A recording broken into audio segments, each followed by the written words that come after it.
झारखंडमध्ये पेपरफुटी विरोधी आंदोलनादरम्यान नेहा बोरा यांच्यावर शाई फेक, त्यांनी गंभीर आरोप केले.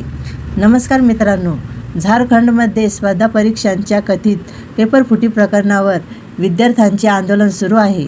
या आंदोलनात ऑल इंडिया स्टुडंट्स असोसिएशनच्या अध्यक्षा नेहा बोरा सहभागी झाल्या होत्या.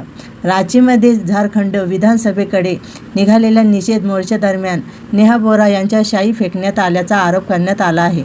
या प्रकरणी पोलिसांनी एका व्यक्तीला ताब्यात घेतले आहे. घटनेनंतर नेहा बोरा यांनी RSS आणि भाजपाशी संबंधित गुंडांनी माझ्यावर शाई फेकली असा आरोप केला आहे.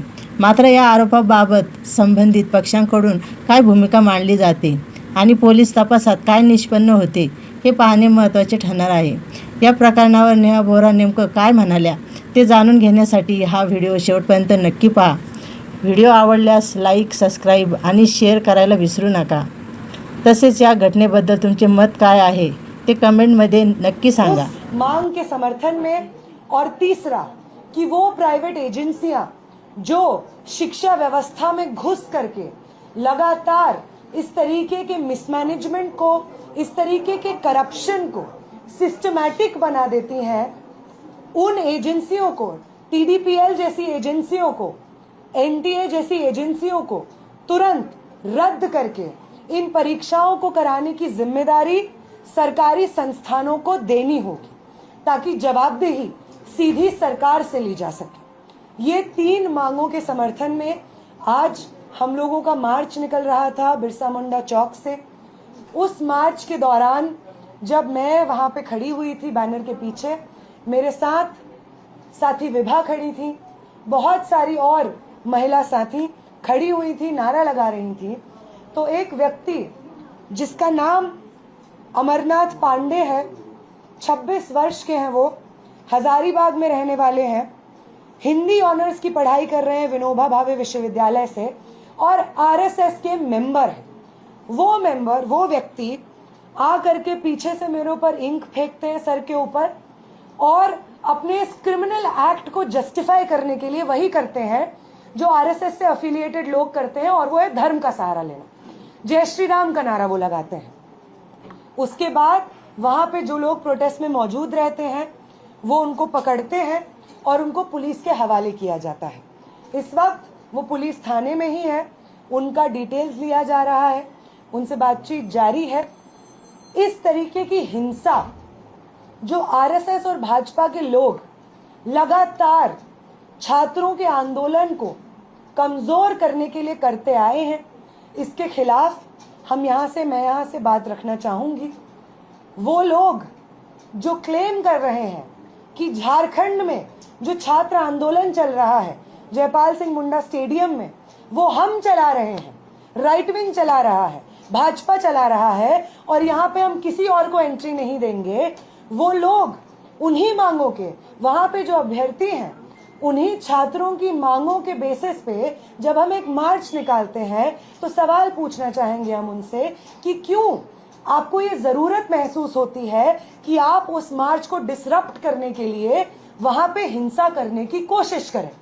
अगर आप छात्रों के आंदोलन के साथ खड़े हैं और सिर्फ अपनी राजनीति की रोटियां नहीं सेक रहे हैं तो आपको इस तरीके के मार्च से कोई प्रॉब्लम नहीं होनी चाहिए जो हम निकाले हुए थे, क्योंकि उसकी सारी मांगे उन छात्रों के समर्थन में थी जो छात्रों की मांगे इस वक्त जयपाल सिंह मुंडा स्टेडियम में छात्र रेस कर रहे हैं. बहुत सारे अभ्यर्थी जयपाल सिंह मुंडा स्टेडियम से हमारे इस मार्च में शामिल हुए थे. झारखंड भर से अलग अलग जिलों से स्टूडेंट्स इस मार्च में शामिल हुए थे, अपने शिक्षा के मुद्दे, रोजगार के मुद्दों पर आवाज उठा रहे थे. फिर क्यों जरूरी लगता है बार बार भाजपा और RSS को कि वो इस तरीके से प्रहार करे छात्र आंदोलन पे? क्या उन्हें इस बात का गुस्सा है कि मैं और मेरे साथी उस आंदोलन में शामिल थे जिस आंदोलन ने उनकी पॉलिटिकल पार्टी से आने वाले शिक्षा मंत्री का इस्तीफा दिलवाया?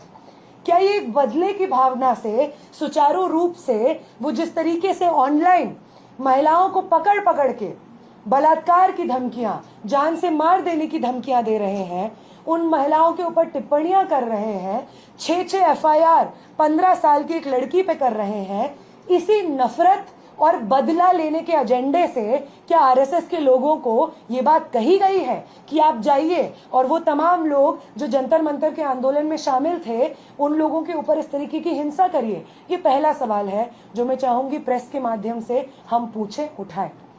अगली जो चीज है जिस पे हम बात करना चाहेंगे वो ये है कि वो पॉलिटिकल पार्टीज जिन्होंने पिछले महीने में जो हमारा छात्र आंदोलन चल रहा था धर्मेंद्र प्रधान के इस्तीफे के लिए, उसमें अपनी एकजुटता जाहिर की, समर्थन जाहिर किया, हम एक्सपेक्ट करते हैं कि वो पॉलिटिकल पार्टीज जो इंडिया अलायंस से हो सकती हैं, जेएमएम हो सकता है, अगर वो हमारे छात्र आंदोलन का समर्थन कर रहे थे तो उन्हें जयपाल सिंह मुंडा स्टेडियम में जो छात्र संघर्ष कर रहे हैं उनकी मांगों को भी मानना होगा, ताकि वो ये फर्क दिखा सके कि छात्र विरोधी भाजपा सरकार के खिलाफ हम सब संगठित क्यों हैं और छात्रों के हित में अगर वो सही मायने में है तो छात्र आंदोलन जो झारखंड में चल रहा है उसकी सभी मांगों को यहाँ पे झारखंड की सरकार माने। ये हम आखिरी बात मीडिया के माध्यम से सरकार तक पहुंचाना चाहेंगे। नेहा जी, सवाल ये है कि आरएसएस जिस तरीके से काम करती है उसका रजिस्ट्रेशन भी नहीं होता है, उसके कार्यकर्ताओं का भी रजिस्ट्रेशन नहीं होता है, तो कैसे साबित हो पाएगा अदालत में और दूसरी जगहों में कि ये आरएसएस का ही है? हमने देखा है कि गोडसे को भी साबित नहीं कर सकी थी सरकार की वो आरएसएस का है।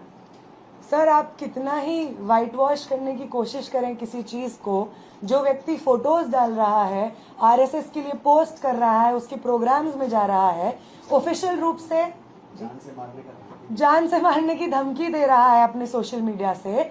अभी पुलिस इस चीज को और आप सबके सामने अपनी तरफ से भी रखेगी। हम उम्मीद करते हैं प्रशासन अपना काम करेगी और ये हमला, जानलेवा हमला जो हुआ हमारे साथियों के ऊपर, इस मार्च में जो महिलाएं शामिल थी उनके ऊपर, इस चीज के लिए कौन जिम्मेदार है, वो कौन सी राजनीतिक समझदारी से आता है, कहाँ का है, और प्रशासन और पुलिस उसके खिलाफ क्या एक्शन लेगी, पुलिस की तरफ से हम चाहेंगे कि ये चीज जारी हो, फॉर्मली जारी हो। बाकी पॉलिटिकल आइडियोलॉजी किसकी क्या है, आज के समय पे सोशल मीडिया पे चिल्ला चिल्ला के सब लोग कह रहे हैं, सोशल मीडिया के माध्यम से वीडियो बना के कह रहे हैं कि जान से मारने की धमकी दे रहे हैं। तो आप कौन सी आइडिया से एफिलिएटेड हैं, ये आज के समय में अंदाजा लगाना बिल्कुल मुश्किल नहीं है।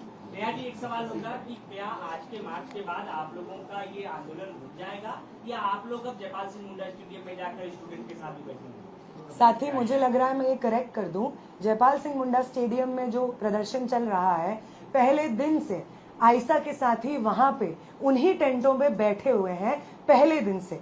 इसलिए ये बात, जो एक और सवाल आप पूछ रहे हैं कि मैं 14 दिन बाद क्यों आई, मैं आयशा की राष्ट्रीय अध्यक्ष हूँ, लेकिन आयशा झारखंड के साथी इन्हीं झारखंड की सड़कों पे लगातार छात्रों के इस आंदोलन को बुलंद करते रहे हैं, छात्रों के तमाम मुद्दों पे संघर्ष करते रहे हैं। और जब ये आंदोलन उठ खड़ा होता है जयपाल सिंह मुंडा स्टेडियम में, तो पहले दिन से सुबह हो, शाम हो, बारिश हो, धूप हो, रात के सुबह के 8 बजे से लेकर के रात में वहीं सोने तक सब आयशा के साथी उन्हीं टेंटों में सोते थे, इस आंदोलन में पहले दिन से शामिल थे। तो मेरा यहाँ पे आना एक कंटिन्यूएशन है उसी संघर्ष का, और इसलिए वापस जाने की तो कोई बात ही नहीं है। वहां पे जो आंदोलन चल रहा है, हम उस आंदोलन को अपने छात्र आंदोलन का हिस्सा मानते हैं। हम मानते हैं कि वो सभी मांगे हमारी मांगे हैं। क्या विधानसभा मार्च जो उनका होना है 10 तारीख को, उसमें भी आप शामिल होंगी या आयशा के और सदस्य शामिल होंगे? बिल्कुल, जो 10 तारीख को मार्च का कॉल है, उस मार्च को हमारा समर्थन है, और सिर्फ नैतिक समर्थन नहीं है, बाकायदा मोबिलाइजेशन में आपको आयशा के साथ ही उस दिन सड़क पे दिख जाएंगे। आप भी रहेंगे? ये सवाल, क्या आप भी रहेंगे? मैं, माफ कीजिएगा, नहीं रह पाऊंगी, क्योंकि बाकी राज्यों में इसी तरीके के आंदोलन कॉलेजेस, यूनिवर्सिटीज में चल रहे हैं जहाँ पे छात्रों ने इनवाइट किया है, तो मैं पर्सनली नहीं रह पाऊंगी। लेकिन आयशा के साथी जितनी लाठियां पड़ेंगी, अगर पड़ेंगी तो वो आयशा के साथियों पे भी पड़ेंगी। जितना लंबा वो मार्च होगा, उस मार्च में आयशा के साथी भी रहेंगे। आप जो साथी कवर करते हैं झारखंड में मीडिया, आप खुद ये देखेंगे।